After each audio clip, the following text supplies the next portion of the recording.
Ia bukan hanya membunuh musuhnya, ia tidur dengan istri mereka, menghinakan para jenderal, dan menjadikan darah sebagai hiburan. Namanya Caligula, kaisar paling gila dalam sejarah Romawi.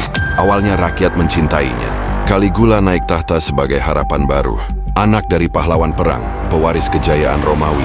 Namun kekuasaan adalah cermin yang kejam. Saat semua orang menunduk, tidak ada lagi yang berani berkata tidak.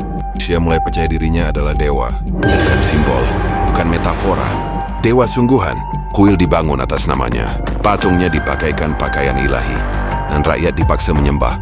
Caligula tidak mencari cinta, ia mencari kendali. Ia mempermalukan senator dengan merampas istri mereka. Bukan diam-diam, tapi di jamuan makan istana, ia tertawa. Sementara harga diri Romawi runtuh di hadapannya. Sejarawan percaya, Caligula bukan lahir jahat, ia rusak oleh kekuasaan absolut. Saat tidak ada batas, manusia mulai menguji sejauh mana ia bisa melangkah tanpa dihentikan. Dan Caligula melangkah terlalu jauh.